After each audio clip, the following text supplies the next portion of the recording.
Hello दोस्तों, मिसी classes में आप सभी का स्वागत है। हमारी इस YouTube चैनल में बहुत सारी सीरीज चलाई गई, जैसे कि आपने देखा अनुच्छेदनामा, परंतु कुछ व्यवधान उत्पन्न हो जाने के कारण इस सीरीज को रोका गया। परंतु आज आज जैसा कि आप सभी को पता है 14 अप्रैल है। 14 अप्रैल डॉक्टर भीमराव अम्बेडकर की जयंती के उपलक्ष्य में पहले तो आप सभी को हमारी तरफ से हार्दिक शुभकामनाएं जयंती की। लेकिन आज से हम प्रयास कर रहे हैं कि जो भी हमारे YouTube चैनल में रुकावट है उसको हम आज से शुरू करें। आज हम डॉक्टर भीमराव अम्बेडकर के जीवन परिचय के विषय में आपके साथ साझा करेंगे। जैसा कि आप सभी ने देखा होगा कि पहले हम लाइव आने वाले थे, लेकिन कुछ टेक्निकल इशू हो जाने के कारण लाइव आने में असमर्थता रही। हम जीवन परिचय साझा करने चल रहे हैं एक ऐसे व्यक्ति का जो देश में अछूतों की गिनती में आता था, यानी जिससे घड़े से पानी पीने तक का अधिकार नहीं था, परंतु उसने अपनी लगातार शिक्षा ग्रहण करते हुए देश का संविधान लिख डाला। आज एक ऐसे महामानव के जीवन परिचय को हम आपके साथ साझा करेंगे जो आपके लिए प्रेरणा का स्रोत होगा। प्रेरणा का स्रोत कुछ इस प्रकार होगा कि हमें लगातार किसी भी काम को लगातार करते रहना चाहिए, जिससे आप एक न एक दिन सफल जरूर होंगे। जैसे कि हम अपने सभी विद्यार्थियों को भी बताना चाहते हैं कि आपसे जितना हो सकता है उतना रेगुलर पढ़ें। 2 घंटे अगर पढ़ सकते हैं तो 2 घंटे रोजाना पढ़ें। अगर आपसे ज़्यादा होता है तो ज़्यादा भी पढ़ें, परंतु रोज़ पढ़ें। ऐसा नहीं करना है कि 10 घंटे एक दिन पढ़ लिया, फिर उसके बाद 8 घंटे, फिर उसके बाद 2 घंटे, फिर एक समय ऐसा आता है कि आप पढ़ते ही नहीं हैं। खैर, मैं आपको बताने चल रहा हूँ कि कैसे। आप सभी को पता ही है कि 14 अप्रैल 1891 को डॉक्टर भीमराव अम्बेडकर जी का जन्म हुआ था। परंतु क्या उनके जीवन में घटनाएं घटी, उनके विषय में कुछ मैंने फैक्ट निकाले हैं, कुछ लिखा हुआ है जो आपके साथ साझा करना चाहता हूं। जैसा कि आप देख पा रहे हैं कि मैंने आपको बताया कि 14 अप्रैल को उनका जन्म हुआ। इनके पिताजी का नाम राम जी था, राम जी, और इनकी माता का नाम भीमाबाई था।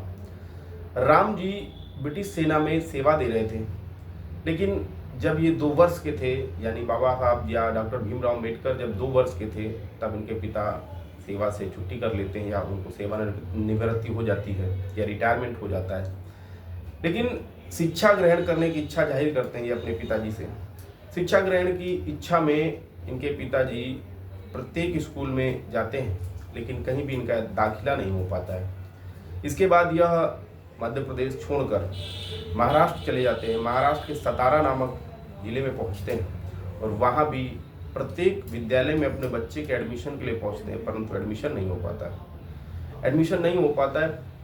धीरे धीरे एक स्कूल ऐसा होता है जहां पर एडमिशन, जो प्रधानाचार्य थे, एडमिशन लेने के लिए राजी तो हो जाते हैं, लेकिन उनकी शर्त यह थी कि बच्चा जो है, जो अछूत बच्चा है, वह स्कूल के बाहर यानी क्लासरूम के बाहर अपनी स्वयं की बोरी में बैठेगा, अपनी स्वयं का बिछाने के लिए चटाई रूप में कुछ लाएगा और क्लासरूम के बाहर बैठेगा। तब ही उसको शिक्षा ग्रहण करने का राइट्स मिलेगा, अन्यथा नहीं एडमिशन दिया जाएगा। इन सभी समस्याओं के बावजूद भी डॉक्टर भीमराव अम्बेडकर और उनके पिताजी इन सारी बातों से सहमत हो गए और स्कूल के बाहर जाकर बैठते थे, जहाँ सभी बच्चे अपने स्लीपर यानी शूज़ और चप्पल उतारते थे, वहाँ बैठते थे और बाहर से ही चीज़ों को सुना करते थे। डॉक्टर भीमराव अम्बेडकर का जो दिमाग था वो बचपन से ही बहुत ही शार्प था, यानी बहुत ही तेज था। उनको घर में जाकर ज़्यादा रिवीजन की आवश्यकता नहीं पड़ती थी, वो वहीं पर उन चीज़ों को याद कर लेते थे जिन चीज़ों को टीचर्स पढ़ाते थे। एक दिन ऐसा आया कि टीचर्स ने एक क्वेश्चन पूछा और क्वेश्चन लिखने के बाद, ब्लैक बोर्ड में लिखने के बाद ये पूछा कि कोई भी बच्चा है जिसको इस क्वेश्चन का आंसर आता है। तो पूरी क्लास में से किसी व्यक्ति ने हाथ नहीं, या किसी बच्चे ने हाथ नहीं उठाया। डॉक्टर भीमराव अम्बेडकर जी ने उठाया और उनको बुलाया, अध्यापक ने बुलाया कि आइए ब्लैक बोर्ड पे इस जो क्वेश्चन है इसको सॉल्व कीजिए। जैसे ही डॉक्टर भीमराव अम्बेडकर बोर्ड की तरफ बढ़े तो सभी बच्चे चिल्ला पड़े कि ये अछूत बच्चा है, ये आगे बढ़ेगा और डेस्क पर हमारे टिफिन रखे हुए हैं, अगर वो छू जाते हैं तो हमारा धर्म भ्रष्ट हो जाएगा। शोर मच जाने के बाद अध्यापक ने जो बच्चा था, जो अम्बेडकर जी थे, उनको पीछे कर दिया। ठीक है, आप वहीं बैठिए, आता है आपको, बहुत अच्छी बात है। खैर कोई बात नहीं, इन सारी समस्याओं से जूझते हुए उन्होंने मैट्रिक्स की परीक्षा 1907 में पास की, यानी 1891 में जन्म हुआ, 1907 में मैट्रिक्स की परीक्षा पास की। अब इसके बाद उन्हें आगे शिक्षा ग्रहण करने के लिए कहीं ना कहीं समस्या पैसे की थी।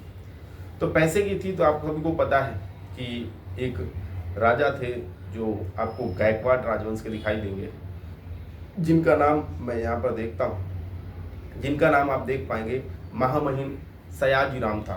महामहिम सयाजीराव था। सयाजीराव जो गायकवाड़ वंश के थे, इन्होंने ये बताया कि अगर कोई बच्चा है जो प्रतिभा है उसमें पढ़ने की, तो उसके लिए स्कॉलरशिप दिया जाएगा। तो स्कॉलरशिप के माध्यम से ये आगे की शिक्षा ग्रहण करते हैं। स्नातक पूर्ण करने के बाद फिर इनके पास समस्या आती है पैसों की लेकर, और पैसों की लेकर समस्या जब आती है तो मैं यहाँ पर बता पा रहा हूँ कि गर्मी बहुत है, मैं यहाँ पर बता पा रहा हूँ कि अब 1907 में जैसा कि मैंने बताया कि मैट्रिक्स की परीक्षा पास की, उसके बाद स्नातक की पढ़ाई इन्होंने एल्फिंस्टन कॉलेज बॉम्बे से प्राप्त की। एल्फिंस्टन कॉलेज बॉम्बे से प्राप्त की, यानी कहीं ना कहीं पूरी जो स्नातक की परीक्षा, स्नातक तक की पढ़ाई है वो इन्होंने बॉम्बे से ही प्राप्त की। खैर कोई बात नहीं। इसके बाद क्या हुआ, जब वह बड़ौदा में थे तो उनके पिता का ही देहांत हो गया। बाबा साहब अम्बेडकर के पिताजी का देहांत हो गया। वर्ष 1913 में डॉक्टर अम्बेडकर को उच्च अध्ययन के लिए अमेरिका जाने के लिए एक विद्वान के रूप में चुना गया, जो एक अवसर था। एक विद्वान के रूप में 1913 में उनको अमेरिका जाने के लिए चुना गया, जो उनके लिए एक अवसर था। यह उनके शैक्षिक जीवन का एक महत्वपूर्ण मोड़ साबित होता है। कई बार देखिएगा कि कोई भी बच्चा है जो लगातार पढ़ाई करता रहता है और अचानक से किसी गलत संगति में शामिल हो जाता है, तो वो कहीं ना कहीं अपने फ्यूचर का लॉस ही करता है। और कई बार ऐसे भी एग्जाम्पल मैंने देखे हैं जो बहुत बुरी संगति से निकलकर अपने जीवन का उद्धार कर लेते हैं। ऐसे भी बच्चे होते हैं। तो हर एक व्यक्ति के जीवन में कहीं ना कहीं एक मोड़ आता है। उस मोड़ पे आपको देखना होता है कि आप कैसा फैसला लेते हैं। खैर आगे देखिएगा। अब इसके बाद क्या हुआ, उन्होंने कोलंबिया विश्वविद्यालय से 1915-1916 में क्रमशः एमए और पीएचडी की डिग्री प्राप्त की। 1915 और 1916 में स्नातक की परीक्षा 1907 में, उसके बाद अमेरिका चले गए 1913 में, 1915-1916 में एमए और पीएचडी की डिग्री प्राप्त की। इसके बाद क्या होता है कि इसके बाद वह आगे पढ़ाई करने के लिए लंदन गए। वह ग्रेज इन में वकालत के लिए भर्ती हुए और उन्हें London school of economics and politics science से डीएससी की तैयारी करनी पड़ी। ठीक है, तैयारी की उन्होंने, लगातार तैयारी करते रहे।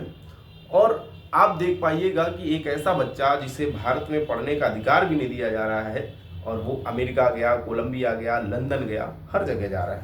खैर इसके बाद देख पाएंगे आप, मैंने लिखा है कि उन्होंने वर्ष 1916, वही 1916 जब महात्मा गांधी भारत आए थे, 1916 यानी आप देख पाएंगे 1915-16 महात्मा गांधी दक्षिण अफ्रीका से भारत आए थे। भारत में जातियां तथा उनका तंत्र और उत्पत्ति विकास पर एक निबंध पढ़ा कि भारत में जो जातियां हैं उनकी उत्पत्ति, उनका तंत्र और उनके विकास पर एक निबंध पढ़ा उन्होंने। इसके बाद देख पाएंगे कि भारत के लिए एक राष्ट्रीय लाभांश के लिए उन्होंने पत्र भी लिखा, यानी वो एक खुद पत्र लिखते हैं। उसके बाद बाबा साहब सितंबर 1917 में शहर वापस लौट आए, क्योंकि उनका छात्रवृत्ति कार्यकाल समाप्त हो गया था। जैसा कि मैंने आपको बताया कि जो गायकवाड़ वंश के महाराज थे उन्होंने छात्रवृत्ति दी थी, उसके माध्यम से बाबा साहब अम्बेडकर पढ़ने गए थे, उनको स्नातक की शिक्षा ग्रहण करने का मौका मिला था, उनको आगे की शिक्षा यानी एमए और पीएचडी करने का मौका मिला था। लेकिन वर्ष 1917 में शहर वापस लौट आए, क्योंकि छात्रवृत्ति का कार्यकाल समाप्त हो चुका था। वह सेवा में हो गया था और वह सेवा में शामिल हो गई। यहीं गायकवाड़ वंश में जो छोटी मोटी नौकरी थी उसमें सेवा में शामिल हो गए। खैर कोई बात नहीं। अब आप यहाँ पर भी देखिएगा, इतना पढ़ा लिखा विद्वान व्यक्ति जो विदेश से पढ़कर आया है, वो एक सेवा में शामिल होता है, एक सर्विस देता है, और उस सर्विस में जो 4th ग्रेड का अधिकारी होता है वह भी इनकी इज्जत नहीं करता है। कोई भी फाइल देनी है तो वो सीधे डेस्क जो टेबल होती है उस पर फेंक के चला जाता है, छूता नहीं है। पानी भी देना है तो दूर से दे के चला जाता है। इन सारी समस्याओं को वो देखते रहे, समझते रहे, लेकिन दिमाग में उनके यही था कि क्या किया जाए जिससे ये सारी समस्याएं दूर हो जाएं। खैर आगे देखिएगा, फिर मैं बोल रहा हूँ आपसे कि एक उन्होंने पुस्तक भी लिखी, पुस्तक जो आगे आरबीआई के ओरिजिन में या आरबीआई के इस्टेब्लिशमेंट में बहुत महत्वपूर्ण योगदान देगी, जिस पुस्तक का नाम है the problem of rupees and it's solution, यानी पैसे की समस्या और उसका समाधान, ये पुस्तक है। और आपको मैं बता दूं कि वर्ष 1926 में अंग्रेजी सरकार ने एक कमीशन बिठाया था, हिल्टन और यंग कमीशन, जिसका दूसरा नाम है रॉयल कमीशन। हिल्टन और यंग कमीशन या रॉयल कमीशन ने इसलिए बिठाया गया था, ये कमीशन लाया गया था कि बताइए भाई कि भारत देश में जो पैसे की समस्या है, जो पैसा है, उसको कैसे क्या किया जाए और देश की तंगी को कैसे दूर किया जाए। तो इस कमीशन ने एक प्रस्ताव दिया कि ऐसा करिए कि भारत में एक केंद्रीय बैंक की स्थापना करिए, या फेडरल बैंक, या जिसे कहें आरबीआई या रिजर्व बैंक ऑफ इंडिया स्थापित करिए। और ये बात उन्होंने एक पुस्तक को पढ़ के बताई थी जिसका नाम था problems of rupees and it's solution, जिसे बाबा साहब अम्बेडकर ने लिखा था। यानी आप देख पा रहे हैं 1907 में मैट्रिक्स, 1915-16 में उन्होंने पीएचडी और एमए किया, उसके बाद लगातार शिक्षा ग्रहण करते चले गए, लंदन भी चले गए। उसके बाद उन्होंने एक पुस्तक भी लिख डाली जो आरबीआई की स्थापना से संबंधित है, और आरबीआई की स्थापना 1 अप्रैल 1935 को हुई हिल्टन और यंग कमीशन के कहने पर। खैर आगे देखिएगा, मैं कह रहा हूं कि हाँ, कहानी तो बहुत सारी है, लेकिन मैं आपको जो बताना चाहता हूँ, फिर इन्होंने एक तालाब में जाकर, जैसा कि पानी पीने का राइट्स इनको नहीं था, फिर इन्होंने एक तालाब में जाकर सभी दलितों के साथ मिलकर पानी पिया, और इस पर उच्च जातियों ने बहुत विरोध भी किया। और तालाब में पानी पीने के बाद इन्होंने मंदिर में जाकर भगवान के दर्शन भी किए। इस पर भी उच्च जातियों ने बहुत विरोध किया, परंतु जो एकता थी, जो दलितों की एकता थी, उसके आगे उच्च जातियों की एक न चली। खैर मैं ये हमेशा मानता हूँ कि इक्वालिटी होनी चाहिए, लोगों में समानता होनी चाहिए, ना कि असमानता, कोई ऊंच कोई नीच, ऐसा नहीं होना चाहिए। सब इंसान है, मानवता का एक धर्म होना चाहिए, अपने अपने धर्म के अनुसार जीने का। अब तो हर व्यक्ति को मतलब राइट्स है, अपने अपने अधिकार हैं, लेकिन वो अधिकार कहाँ से प्राप्त हुए हैं, ये भी एक बहुत महत्वपूर्ण बात है कि वो अधिकार भारतीय संविधान द्वारा मिले हुए हैं। फिर बात वापस करते हैं कि जैसा कि आपने देखा कि जो बहुत सारी समस्याएं समाज में व्याप्त थी, महिलाओं को उतना इज्जत नहीं दी जाती थी। महिलाओं को, जैसा कि मैंने आपको बताया कि कई बार ऐसा भी देखा जाता है कि महिलाओं को सिर्फ इसलिए रखा गया या माना जाता था कि महिलाएं इसलिए हैं क्योंकि वो पुरुषों की सेवा कर सकें। महिलाओं को शिक्षा का अधिकार नहीं था, महिलाओं को पुरुषों के बराबर बैठने का अधिकार नहीं था, महिलाओं को खाना बनाने के बाद जब तक पूरा परिवार या बड़े बुजुर्ग नहीं खा लेते तब तक उनको खाने का राइट्स नहीं होगा। ये सारी समस्याएं बहुत प्रकार की थी महिलाओं के लिए। ये सारी समस्याओं का ओरिजिन होता है मनुस्मृति से। तो बाबा साहब अम्बेडकर को ये तो समझ में आ गया था कि इन सारी समस्याओं का जड़ क्या है, मनुस्मृति। तो मनुस्मृति को भी उन्होंने जला डाला, और जलाने के बाद मनुस्मृति दहन दिवस मनाया। खैर इसके बाद वो 1930 का दशक 1930 आ गया। 1930, 31, 32 ये वो दौर है जब गोलमेज सम्मेलन हो रहा था लंदन में। इस गोलमेज सम्मेलन में बाबा साहब मात्र एक ऐसे व्यक्ति थे जिन्होंने तीनों गोलमेज सम्मेलन में हिस्सा लिया था। उन्होंने इसलिए लिया था क्योंकि उनका मानना था कि जो देश में अछूत हैं उनको अलग से निर्वाचन मंडल दिया जाए। यानी निर्वाचन मंडल का मतलब है कि उस एरिया से दलित ही चुनाव लड़ेगा और दलित ही वोट देगा। इस पर गांधी जी बहुत सहमत नहीं थे। खैर कोई बात नहीं, जब ब्रिटिश सरकार ने बाबा साहब अम्बेडकर की इस बात पर सहमति जताई तो गांधी जी ने एक पत्र लिखा यरवदा जेल से कि डॉक्टर अम्बेडकर, मैं इस बात से सहमत नहीं हूँ, ये आप हिंदुओं को तोड़ने की बात कर रहे हैं, तो वापस बाबा साहब अम्बेडकर ने भी पत्र लिखा कि मैं किसी भी धर्म को तोड़ने की बात नहीं कर रहा हूँ, मैं सिर्फ अछूतों को हक दिलाने की बात कर रहा हूँ। वापस गांधी जी ने पत्र लिखा कि अगर ऐसा ही है तो आज से मैं आमरण अनशन करता हूँ, और जब तक कि आप इस बात से पीछे नहीं हट जाते तब तक मैं आमरण अनशन करूँगा।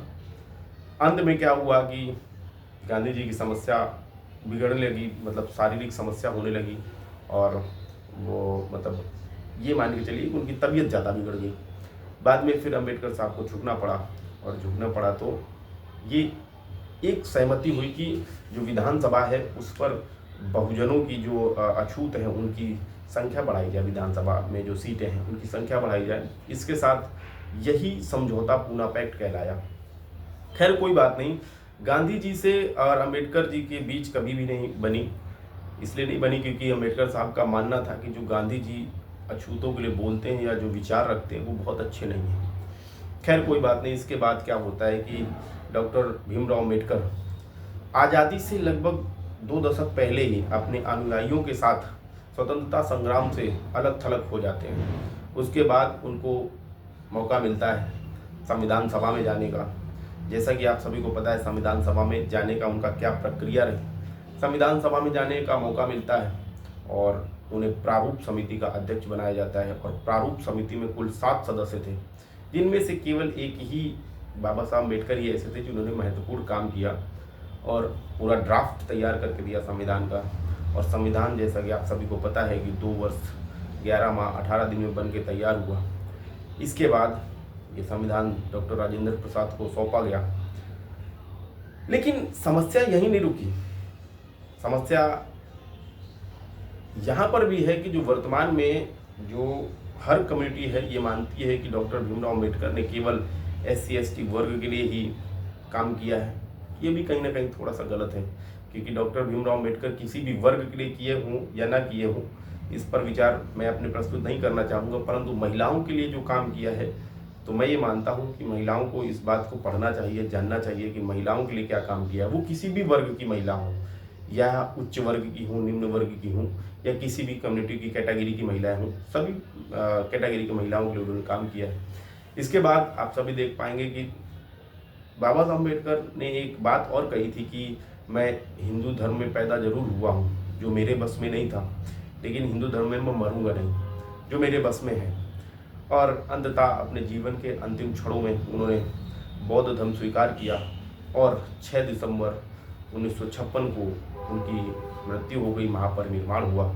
इस प्रकार आपने देखा कि डॉक्टर भीमराव अम्बेडकर की जो कहानी है वो कहीं ना कहीं प्रेरणा का स्रोत है। हम कितने बहाने बताते हैं, कितनी बातें बताते हैं कि हमें इस प्रकार समस्या है, हमें उस प्रकार समस्या है। अगर वो भी बहाने बताते तो जाहिर सी बात है उनकी तो समस्याएं थी, परंतु उन्होंने हर एक समस्या से लड़ा, और हर एक समस्या में समस्या बताते हुए नहीं आगे बढ़े, समस्या को पीछे करते हुए आगे बढ़े। इस प्रकार आपने देखा जो मैंने आपके साथ कहानी साझा की, ये है तो कहानी नुमा, क्योंकि मैं यहाँ पर डिजिटल बोर्ड में आपके लिए पढ़ा नहीं रहा हूँ, जो मैं आपको बहुत सारे फैक्ट बताऊँ याद करने लायक, और पूछे भी नहीं जाते आपके एग्ज़ाम में। यदि आप वनडे एग्ज़ाम दे रहे तो आपके एग्ज़ाम में नहीं पूछे जाते। यदि आप इससे ऊपर अगर आप SDM लेवल का या राजस्थान में देखें तो RAS का दे रहे हैं, या UPPCS का दे रहे हैं, या UPSC का दे रहे हैं, तो जाहिर सी बात है कि आपसे उसमें एनालिटिकल क्वेश्चन पूछे जाते हैं, जो आपके विचार जानना चाहता है। खैर ये है बाबा साहब अम्बेडकर की कहानी जो मैंने आपके साथ साझा किया। आज के लिए इतना ही। एक बार फिर से डॉक्टर भीमराव अम्बेडकर जयंती की आप सभी को हार्दिक शुभकामनाएं, और काफ़ी हर्ष और उल्लास के साथ मनाइए, और प्रयास करिए कि कहीं भी लड़ाई झगड़ा ना हो। और जैसा कि आप देख पा रहे हैं कि भीड़ बहुत होती है, लेकिन वहाँ पर उपद्रव नहीं करना है। हर एक व्यक्ति को समानता के रूप में देखना है, समानता के आधार पर चलना है। एक बात और नहीं भूलनी है कि डॉक्टर भीमराव अम्बेडकर ने ये कहा था कि हमें पूजने के बजाय हमें पढ़िए। तो मैं ये मानता हूँ कि पूजने के बजाय आप सभी पढ़ें, ज़्यादा बेहतर होगा। तो आज के लिए इतना ही, मिलते हैं नेक्स्ट वीडियो में। धन्यवाद।